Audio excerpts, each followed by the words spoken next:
Recording. Good morning, everyone. Good morning. Beautiful new day with new opportunities, new blessings, new challenges, but new power to be happy and transform everything to blessings. Let's give charity. First of all, give charity. Charity saves from all bad things, prevents all bad things, and saves us if those bad things are beginning. And charity also brings all good things. It brings tzedakah, and when Moshiach comes, then we'll really start to give tzedakah. Then we'll really realize how rich we are and how much we can give to the world. Okay, now let us continue. Where are we now? We are learning a very sort of Kabbalistic discourse over here from the first Rebbe of Chabad. And it's based on this strange sentence in the Torah, in this week's Torah portion, that in the story of Sodom and Gomorrah, that's what they call it. Sodom and Gomorrah, that these people are screaming out. they were practical jokers in Gomorrah.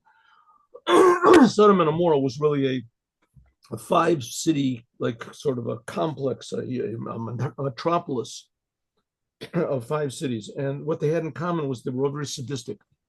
They were very sadistic people, and they were sadistic practical jokers. You see little sort of hints of this, of these practical jokers. I don't know why they're called practical. Of these practical jokers. And, they put a tack on somebody's chair or something like that. Everybody laughs. Very terrible, sadistic, cruel, inhuman things, but that's what they were. But, maybe you can learn merit on them. They had no televisions back then. They were bored. They were simply bored. They didn't know what to do. So they would torture people.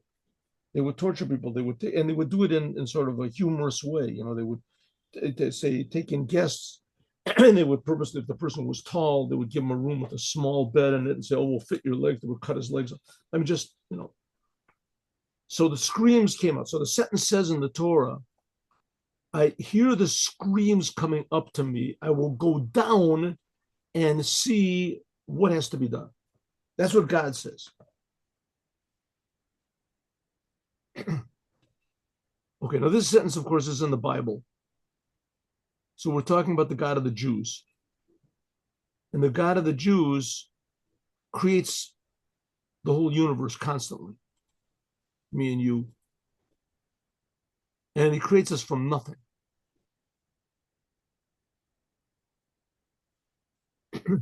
So how can it be that God is saying, I'm going to go down? What do you mean, go down where? Obviously God must be already here if he's creating everything. Not only that, there is no up and down by God. It's just all God's creation. Huh? So that's what we're talking about. What does it mean that God reacts? So the Rebbe says, okay, first of all, you can say like this. If we say God reacts, and that seems to be that God is sort of like a person. So that makes it that God is like something and that the world is another something. It's just God is more of a real something. But the world and God are like two different things. But God, so the Rebbe says, no, don't get that wrong. Don't get that wrong. But if you say that way, then it makes everything sort of simple. That seems to be the narration of the Bible, that God is this big sort of power and talking power, and he does things, creates the world, and the world is a separate other power, and people have free will, and then God is sort of like Greek literature or something like that. God is this being, and the world is also a being, but God has the final say. Right, if he wants to. So we're saying in this, the Rebbe is saying not exactly that way. In some ways, we have the final say. God created us. Oh, what are we going over here? What's it on? 1 minute. I'm making a big mistake over here. I have to do like this. Oh, there we go. Okay. So if so, we're getting here into the mystery of what's called the 10 Sfirot and what it means, why God does this whole business, why he makes these Sfirot and why he's creating the world. And what's he doing it for? How is he doing it? So, and first of all, what's wrong with what they did? What's wrong with torturing people? Who says you can't torture people? What's wrong with it? Huh? Who says? I mean, they were having a good time. And the ones that got tortured, they were just the losers. Who says there's bad and there's good? Who says there is such a thing? Maybe we can decide. Who says? So God says, no, it's not so. There is bad, there is good, and everybody in the world knows it. There was the 7 no-eye commandments. You can't kill people. You can't steal people, sort of comfort and things like that. You can't do it. And these people know it. They're doing wrong. And I'm going to react. So that's what the Rebbe is saying. What's going on over here? I mean, so it comes out that God is saying all these things. And he's saying, I'm going to come down. So it seems that, you know, the God of the Jews is just like every other idea of God. It's just a little bit different. Though. He gave a different book or something. So the Rebbe is trying to explain to us the oneness of God and how exactly it works, that the world is separate because God makes it separate, but it's really not separate at all from God. And really it's total oneness. We just don't see this oneness. And the true expression of God's oneness is not when everything is one, then there's just this big bright light, or maybe all the lights go out or something like that. You know, there's going to be the whole story just comes to a finale. You know, the end of the Torah, the end of the world. Da, da, da, da, that's it, finished. And then there's going to be maybe Hashem will start over again, right? Write another novel. The Torah is a novel. Write another novel. So the Rebbe says, no, it's not so. The world is eternal. God, well, that's what we learned in Noah, that God made a rainbow, made the world eternal. And God is eternal. And everything that happens in the world is very important to God. But there is nothing except for God. All there is God. Okay, how does this work? So the Rebbe started saying like this. God has what's called sfirot. And he made us in his image so we can understand a little bit, because the purpose of our being here is to recognize the Creator and to make this world the way the Creator wants. So therefore, he said there's all these 10 sfirot and there's the 4 worlds, and you'll have to go back and look at the previous classes to see what exactly we were talking about. But nevertheless, all of these are, if you want to call it, manifestations of God's reality and God's personality. So it says that God, you are wise, but not with any known wisdom, and that you are and intelligent, but no intelligence. God, you are kind, and you are this. But that's only aspects of God.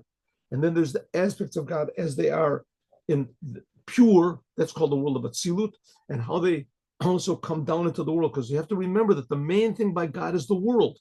He's doing all of this business only in order that there should be a world and that man should be in the world, and that very important to God. That's why it's important to God. I have absolutely no idea. But if it wasn't important to him, we wouldn't be here. That's what Chassidut teaches.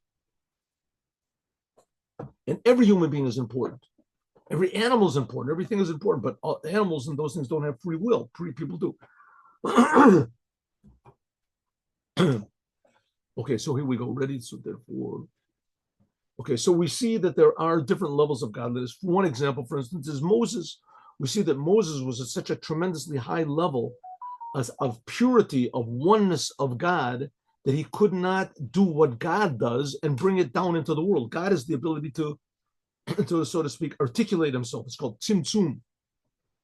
You cannot take it, but Moses couldn't bring himself down. He didn't have that ability. So therefore, he gave it to the people that were below him, etc. Okay. And so therefore, there is what's called there's God's 10 sfirot, God's 10 aspects of God's personality, and that manifests itself in different dimensions of reality, each infinitely lower than the one above it. The highest of these aspects is the world, what's called Atzilut, a dimension which is below that, which is called the world of Bria. This is where the angels are, where the souls are. The dimension below this is the world of Yetzirah. And in these worlds, there's infinite numbers of angels and groups of angels and infinite, more than the stars of the sky and the sand on the sea. Those things have limit. But the angels, so to speak, have no limit, I guess. That's it. It says there's unlimited. And that's only in the world of Yetzirah. That's the world of it.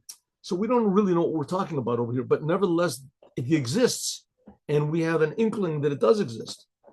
And the Rebbe is trying to give us a little more of an inkling that there's a God that makes it exist.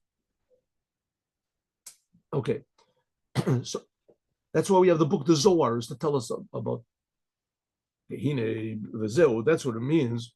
Let's make this bigger over here.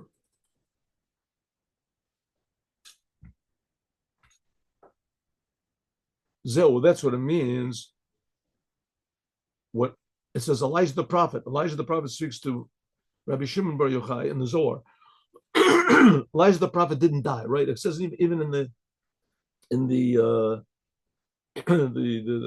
Torah, in the book of Kings, where is it that Elijah the prophet, he went up to heaven in a chariot, a fiery chariot, went up to heaven, didn't die, and he comes down. The whole Talmud starts off with Elijah the prophet appearing to, who was it, Abaya, some of Ashes, I don't remember. He's appearing all the time, Elijah the prophet. So Elijah the prophet is appearing to Rabbi Shimon Bar Yochai, and he says that, God, you are one, but with no, you're not a number one, right? You're not counted, and that God, you emanated the 10 sfirot, but they're not known. There's nothing we can really understand. These sfirot are all infinite. These aspects of God are all infinite, but they come down into the world to be actually kindness and power. Okay. But after all this Kabbalistic stuff, after all these sfirot and levels and worlds and this, we have to remember that these are all just, if you want to call it, manifestations of God. And therefore it says by God, this is what Elijah the prophet is saying, that's who we believe in. We believe in God. We're praying to God. We're not praying to these aspects of God. We're praying to God. But we're trying to tell God, God, be kind. God, be strong. And that's what the different names of God are. Okay, let's get to this. That's what it means. God, you are one, but you're not a numerical one. God is not counted with the 10, what's called the 10 sfirot. The 10 sfirot start with Chachma, Bina, Dar, Chabad. Sometimes in Kabbalah, this is referred to God's crown. That which God is one is called crown. Keter Elyon. Keter Elyon, this is what's called the mamutza, the connector between the emanator, God, and the ne'etzalim, and the emanations, because we're calling God by a name, you, so it must be that we're relating to something. So this is how the essence of God, the essence of the infinite creator of all these worlds, how it begins to create. In the Torah, it's called God's speech. God said, let there be light. God said, God. So we have God, and then him saying. God is saying. So the essence of God is essence. But God speaking, that's God's words. That's like this level of God's crown. Crown. She'ein aroch, there's no comparison to the essence of God at all. Because that which all of the 10 sfirot, for instance, Chachma is the highest of the sfirot, from this level of Keter, which we said is like the revelation of God's speech, Ume'in is from nothing really. Lokaseder Shtalsh is not the order of creation. Okay, so let's, how can I exactly explain this? We had this before, and these pictures are not exactly, I hope they're not more confusing than they are illustrating, but let's try it again. Let's try it again. Seder.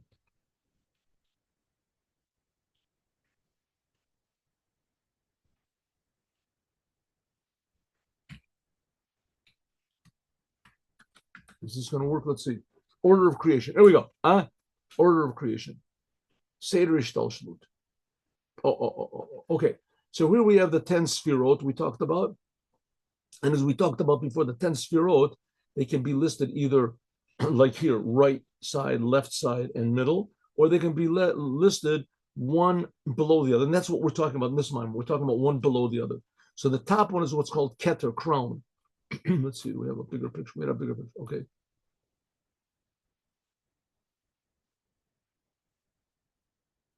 Not bad, not bad. Here we go. Okay, so first of all, we have Atzilut. Atzilut, let's see what that is. The word of Atzilut is the first of the highest of the worlds. Atzilut. Okay, but what connects Atzilut, which is the highest of the four worlds, to God, the emanator who's creating all these worlds, right? So that's what's called God's speech. And that's the upper part of his God's speech, and it comes down into the upper worlds. That's what's called the crown. So here we have a little picture of the crown. Here we have, see the crown. The problem with this, of course, it's always the problem, is you can't make this too, how they call it, a big word in English called anthropomorphic. You can't make it in the form of man. Anthro, I guess, means man. You can't make it. We're talking about God over here, but nevertheless, this is, how do you say, less, it's infinite, but it's less infinite, whatever that means. It's less infinite. So we have the upper unity, the lower unity. So the upper world, the highest of these four worlds, is called Atzilut. If you want to, you can look this up, because I mean, it's pretty interesting. You just Seder Hishtalshalut. You can write this down. This word Seder Hishtalshalut, right? Seder Hishtalshalut.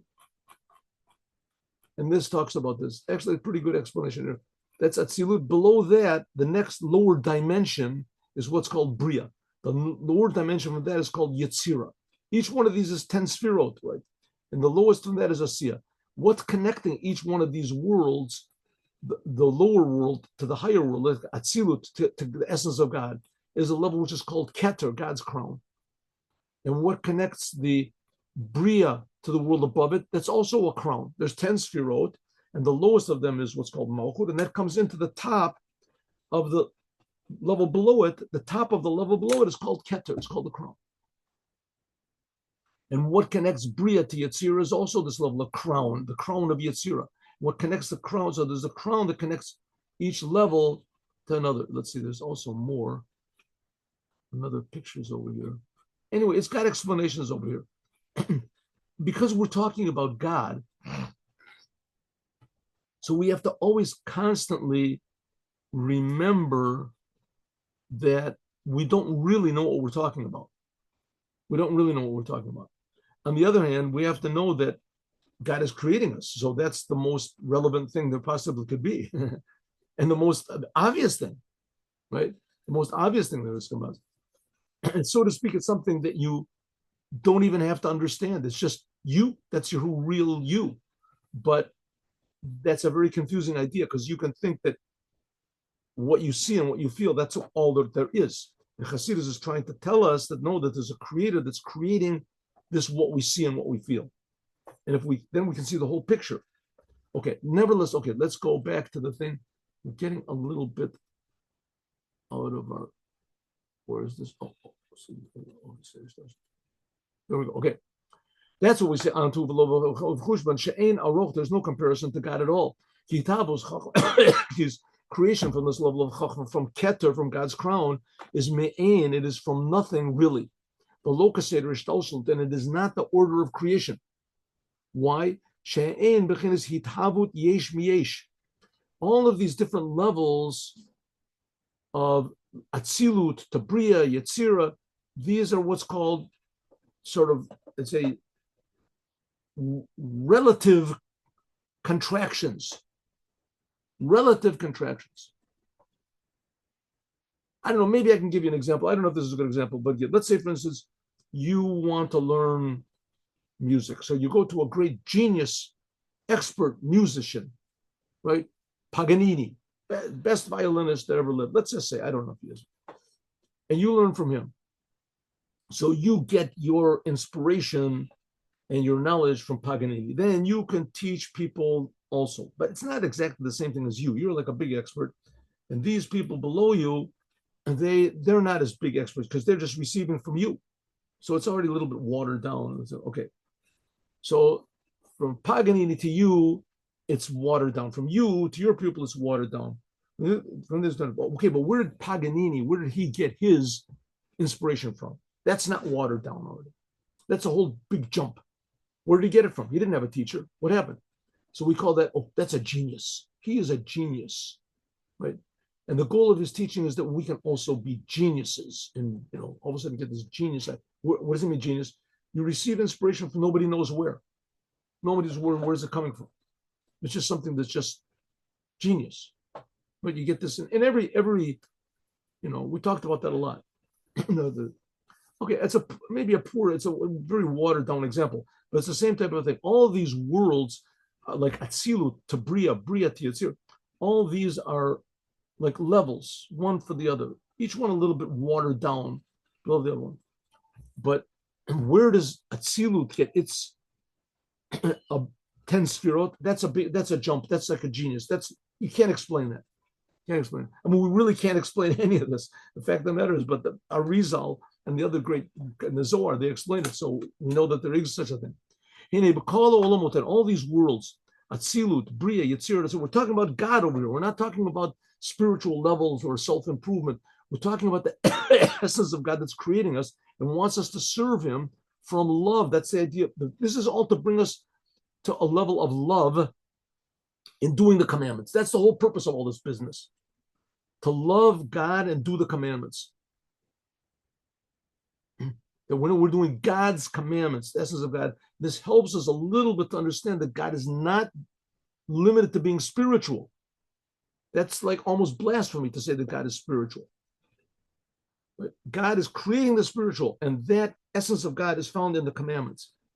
Okay, here we see that God reacts, though. The essence of God reacts to what happens in this world. Okay, in all these worlds, Atzilut, Bria, and Yetzirah, there's always the level of a keter, a crown, because Malchut, the level of Malchut, the lowest level of Malchut, it becomes the crown of the world below it. Bria, that's what I tried to show you in the pictures I just showed. Well, Malchut of Bria and the Malchut of the world of Bria, which that's the second lowest world, that becomes a keter, a crown for the third lowest world, Yetzirah. But the difference between the crown of Atzilut, which is the highest world, and the crown of all the other worlds is Hitavut Atzilut, the creation of the highest of these four worlds, Atzilut, is by means of a tzimtzum or ein sof. This is an articulation of the essence of God, the light of God himself. Liod makom panui, that God had to, so to speak, empty his revelation out and chalal mamash. That God's, before the world was created, all there is God. Right now, that's the same thing. All there is God. How is it that we don't see a world? And how is it we don't see God if God is everywhere, just like it was before? So God did the thing called the tzimtzum, which is a concealment. God did not remove his light. He did not remove himself. He had this amazing trick of concealing his reality. Concealing his reality. The example is given like a big professor, a genius professor, and he has to teach third grade children, let's say nuclear physics. He has to teach them nuclear physics, and he starts teaching them, he realizes they don't know anything.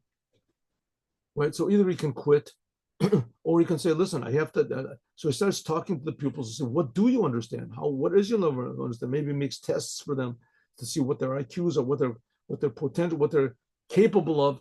And when he finds out what the pupils are capable of, then he starts to limit his knowledge. It's not that he takes his knowledge away. He doesn't become an IQ of 4 like these children are. He still is the same genius. He has all of this knowledge and everything in his mind. But how much of it can he reveal? So he tones it down to the point where it's become so small that he can give it over to the others. So, I mean, he's really toning it down. It really is toning it down, but he's not, that doesn't affect his essence knowledge. The same thing with God. To create the lower worlds, it doesn't affect his oneness, but God has a way of toning it down to conceal it so that it comes down into the worlds. Of course, the big difference is the professor and the pupils are two separate entities, and God and the world are not two separate entities, which we can't understand what that means, but that's the fact. So in order for God, so therefore, when we look at the world, we think that's the only reality. You know, you can't like look around the side or look maybe underneath there's a little something. That's all there is the world. Why? Because God totally concealed himself. And in the lower worlds, there's also concealment of God, but not like that first one, coming from the essence of God to Atzilut, to the highest world. That's what's called a total tzimtzum, what they call it, a total concealment. In order to create the lower worlds, which is Bria, Yetzirah, and Asiya, that's just like a veil that separates between one world and the other world. It separates between Atzilut and Bria and Yetzirah. But it's not an empty place like we said before. God didn't empty out his revelation. Again, God did not remove his light. He did not remove his light. All he did was just remove the revelation of his light. God, what that means, who knows? But that's what he did in order to create us. There were times like on Mount Sinai when God revealed his essence and it was just too much. People couldn't take it. The difference between a parsa, between these veils, between one world and the other, and the empty place, which, so to speak, which God made out, this original concealment, this total concealment that God made in himself, we can understand by what does it mean, the tzimtzum and or Ein Sof. Now we're really getting into this Kabbalistic stuff. God, in order to create the world, he had to remove all of his light, but he did not remove his light. It just seemed that he did. God just concealed all of his reality. So it's the same thing like the professor teaching the third grade children. As soon as he starts to teach them, 1 and 1 is 2, so everybody says, oh, he's just like us. He's not so smart. He knows a little bit more than we do. But the fact of the matter is he's incredible, incredible genius, this professor. But the children, they could never understand it. If he started to reveal it, they would all start crying. They would go home. They would all quit physics or whatever. They quit mathematics for life. So therefore, God has to hide over his infinite reality, his infinite realness, that he has the ability to create worlds which seem to be infinitely more real than us, and God creates them all. God creates them all. But in order to start creating these worlds, as God has to do this tzimtzum, he has to totally remove any revelation of his true reality. Because that's what's called the tzimtzum of the light, the infinite light of God. Or Ein Sof, the infinite light of God, is Or V'Gila. Again, don't think this means that God is far away from us. God is infinitely close to us. Infinitely close. He's creating us. Personally, he's creating us.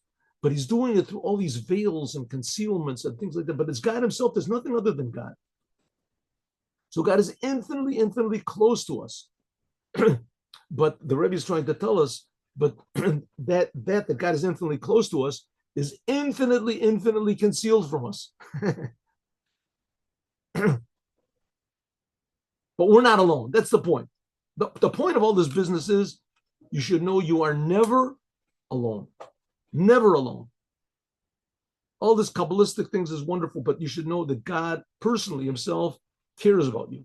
Doesn't make any difference who you are. God is with you. God cares about you. God wants you to turn to him. And if you don't, God will turn to you. Don't get so Kabbalistic that you become a monster, that you become cold. This is supposed to make you warm. God is infinitely close. Why don't I feel it? Oh, that's what's being explained here. That's our work to make it revealed. That's the orient of Leos is a hispashtus vishavus makar in order. So that's what God, in order that there should be a source of the world. In other words, God wanted to create a world. It's just showing us how he did it. What's the process?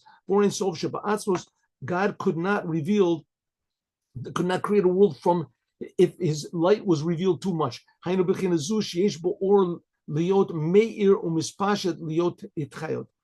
therefore, God had to make a type of a light that could be relevant to the world. That's what it means. Kodem shenivra olam. It says there's a book called what is it?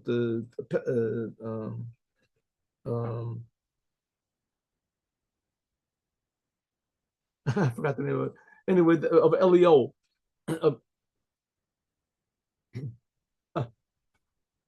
Isn't that terrible? I forget sometimes the word. Okay, anyway. And so it says that before the world was created, Hayohu ushmo bilavad. Before the world was created, there was God and his name alone. How could I forget the name of this? Okay. The Hayu Ein Sof Ba'atzmo. This is the infinite light of God himself. That's what God, and what is his name? The name of there was God and his name before the world was created. What's his name? The name of God, that's the light, the infinite light of God, which is in God's essence. But this is only called God's name. Hu Vishmo. This is the revelation of God. That it's possible to be revealed and to God. That's God's speech we're talking about. Ziv Hashem is just like a ray of a sun comes from the sun.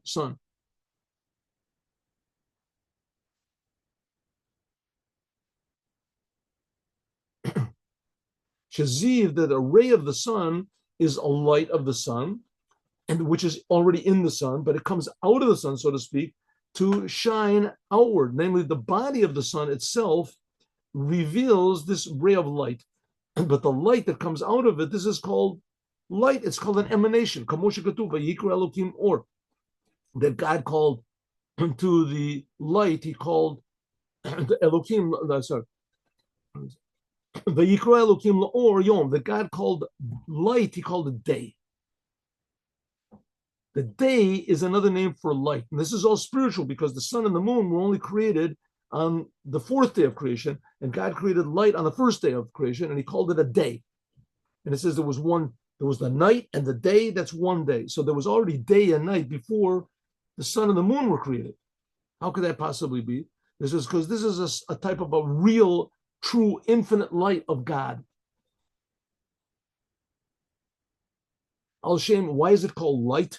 Because it spreads out, like light spreads out, Mashemeir Biyom, like it spreads in the daytime. There's light, which is not the case. The essence of the sun, so to speak, doesn't shine. Shining comes out of the sun. We don't see the sun itself. Like it says, it says that God created the sun and the moon. So the sun itself is not the light from the sun. The light, that's an emanation of the sun. So it is also in the infinite light of God. Sha'or nikra gila, that the light of God is called a revelation. Shemitpashet mimena, that comes from it, the light and life force and existence and reality, etc., comes from God. Therefore, God is compared to the sun and the light of the sun, or God and his name. This is the source of the light, really. Again, to realize what we're saying here, we're talking about Judaism. Judaism is trying to get us to realize who's creating us, what reality really is. Why don't we see it? Why don't we feel it? So the Rebbe says it's infinitely more distant than what we think. On the other hand, it's infinitely closer than what we think. Okay, this tzimtzum of God was, or it was only in the light of God, namely, or nichlal b'ma'or. The light of God became concealed, not removed, but concealed in the source. Because the worlds are not able to receive this revelation like it is in God's essence. And if God revealed himself too much, they would be totally negated. And that's not what God wants. God wants this world. This world is very important to God. Therefore, Tzimtzum or therefore God contracted and concealed this light that it would not come out, so to speak, would not be revealed from the source. Yitalembo, it was concealed. So lo yegilio or rakama or only the source. So let's go back to our example, right? You have this tremendous genius physicist, and he's given to teach a third grade class by the physics. So what does he do? The physicist is there. There he is, right? This is the great Albert Einstein. He's coming to teach you. And Albert Einstein says, what is this?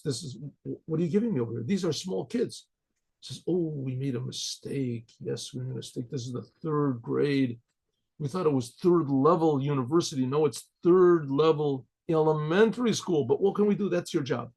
So he can either quit or he can say, okay, I'll teach him. What am I going to do? So the essence is there. He's there with all of his knowledge, with all of his wisdom and all of this. But he has to conceal it. He has to conceal it. He can't reveal too much. If he does, the children will freak out. They won't understand anything, and he wants them to understand. So therefore, he has to contract his knowledge and hide over what is in it. That's what it means, that the light remains in the source. And then a little comes out. Okay, but God himself when we say tzimtzum, we means that God conceals his light, but in the source of the light, God himself, God forbid, you can't say that God removes himself. What does he remove himself to? When he goes to his mother's house or something? There's nothing except for God. All there is God. God creates everything. So God didn't conceal himself. Exactly the opposite. In some ways, when God conceals his light, he himself is more revealed. Therefore, we see that even children children, young Jewish children, 2 years old, 1 year old, they know that there's God. They have no idea what it is because they have no revelation. There's the famous story of Hannah and her 7 children, that her smallest child, I don't know, was 3 years old or something. And the king said, listen, I'm just throwing down my ring, just pick it up. And he saw all of his other brothers were willing to die and not to deny God. And he said, listen, I can't deny God. And the king basically said, come on, you're 3 years old. What do you know about God? You can't even read. You're 2 years old. You can't read. You don't know what's going on. Don't do foolish things just because your brothers did it. He says, I'm not doing it for my brothers. I'm doing it for the same reason my brothers did it. They gave their lives, as I'm giving my life also. The king wanted everybody to bow down to him. And Hannah was there with her 7 children. It's in the Gemara in Shabbat, but in Chanukah, it talks about that. So even little children, they realize that there's the oneness of God. Is found below just like it is above. And therefore, this symptom is called an empty place. What does it mean it's empty? It's empty from the light of God that should be revealed there, but it's not revealed.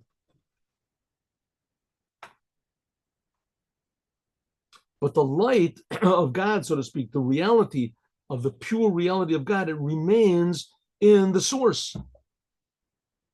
Something like a baby. When a baby is born, so the soul comes into the body, so we can see that the child is alive. It's enlivening the body, but but before the soul comes into the body, even though that the soul has power and life to enliven the body, when it does come into it, but nevertheless, the light, the hachayot, tahu, the koach, it's only potential, it's not actual. A person, for instance, is in a coma. He's in a coma, so he's totally out. Right? He's totally out. There were stories like that. There was just something recently. People were in coma for a year, 10 years, 20 years. All of a sudden, they wake up. Nepal. So what is the person was there, but it wasn't breathing on his own, and then his heart was on a heart-lung machine and everything like that. But there was some sort of the electricity in his brain or something that shows that there's a potential.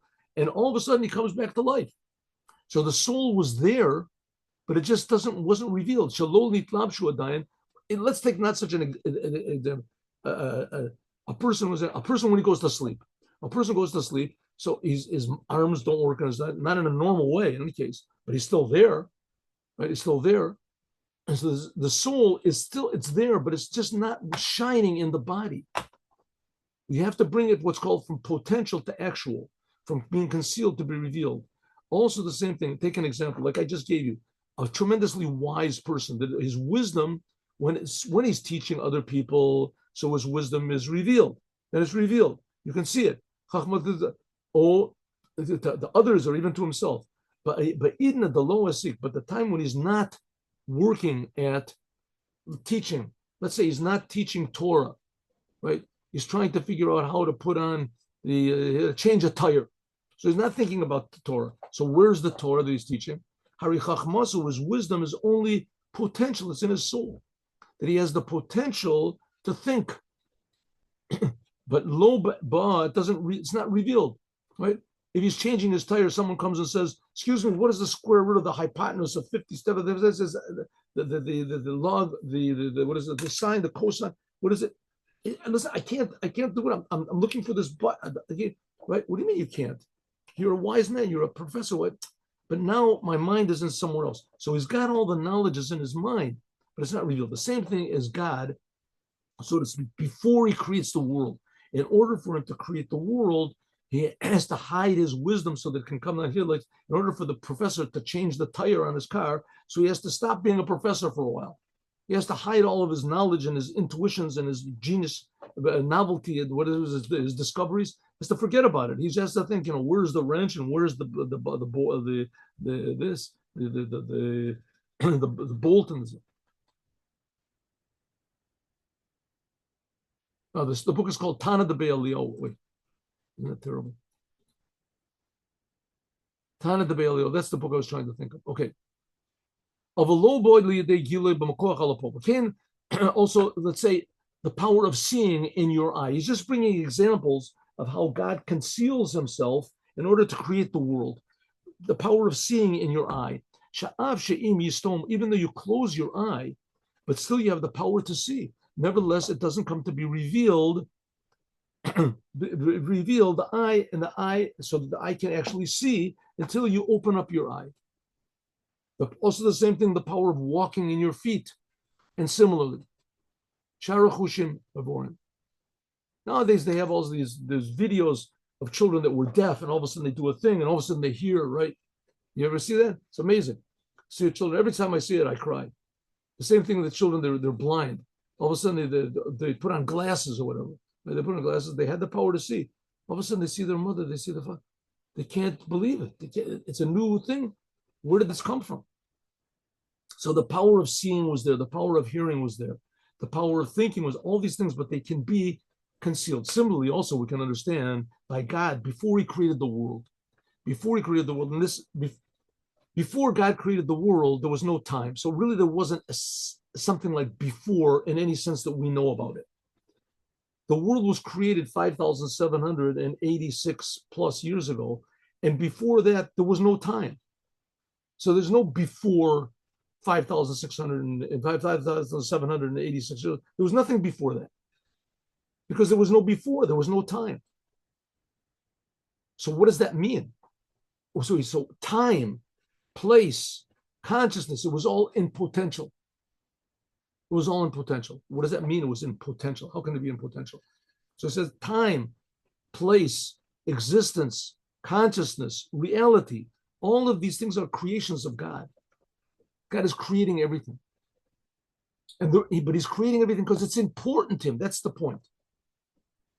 So there's a whole big process that took place in godliness, but all this didn't take time because there was no time. Time only started right when God created the world of Atzilut or wherever it is, it started. And so it says before God did it, He had to, so to speak, conceal His true oneness. That the light and the revelation were concealed in the power of the in potential in the emanator, but not in the emanation.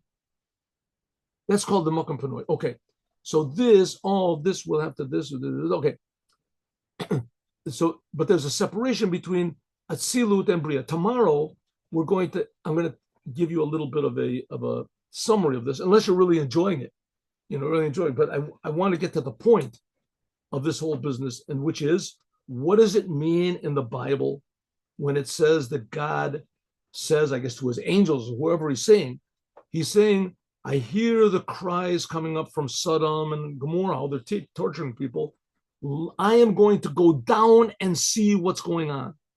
And the Rebbe is explaining what this means, that God comes down, and how that in no way detracts from His infinite oneness, which we're going to talk about tomorrow. Meanwhile, we learned some interesting Kabbalistic ideas.